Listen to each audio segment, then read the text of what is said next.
It was almost summer on the island of Sodor. All the engines were busy. They were looking forward to the start of the holiday season. One morning, Sir Topham Hatt came to the sheds. It's time to get the seaside station ready for the summer visitors. Thomas, you are to pick up the deck chairs and windbreaks and take them to the beach. Yes, sir, tooted Thomas. And he hurried off happily. You're looking very cheerful, Thomas, wailed Diesel. Thomas told Diesel all about his exciting job. Haven't you heard about the curse of the cliffs? Wailed Diesel. No, tooted Thomas nervously. Diesel snorted. Whenever the first engine of the holiday season goes around the headland, a terrible fog comes down over the cliffs. Thomas didn't like the sound of that at all. The engine loses its way, and nobody knows where it goes.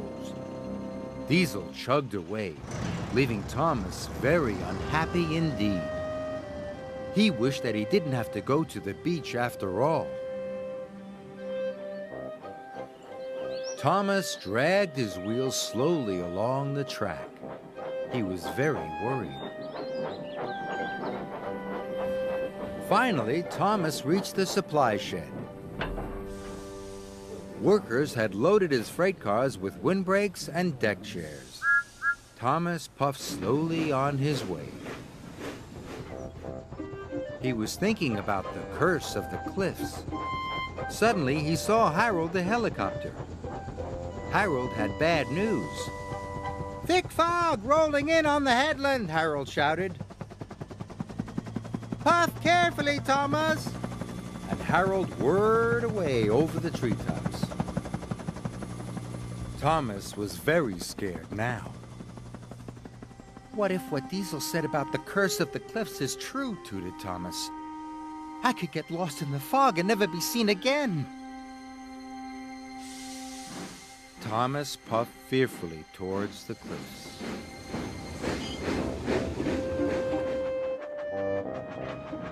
Thomas was approaching a tunnel when he saw Ben. Ben looked unhappy. "What's the matter?" asked Thomas kindly.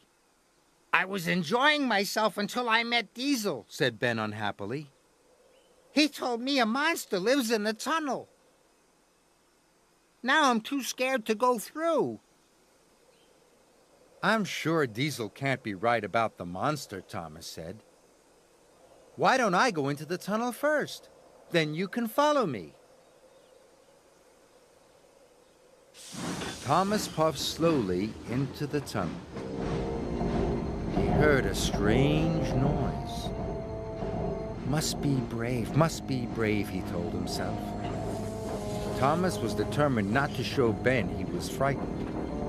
He screwed up his courage and puffed slowly on. Then the noise grew louder and louder. And suddenly Thomas saw two eyes peering at him.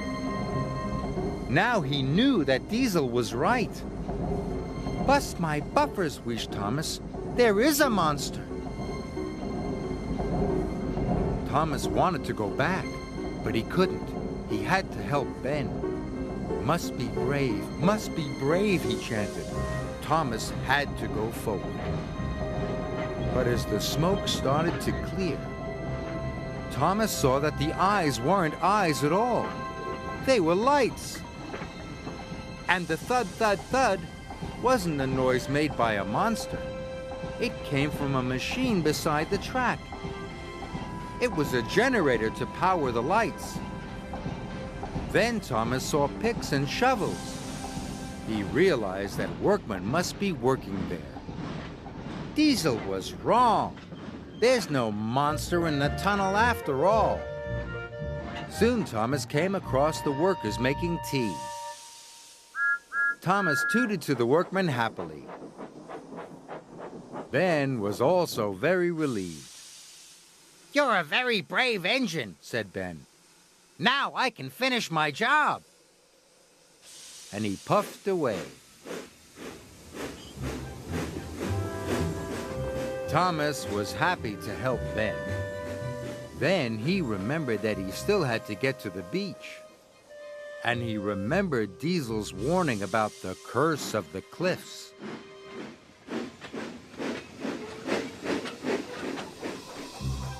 Thomas felt very nervous as he puffed towards the headland.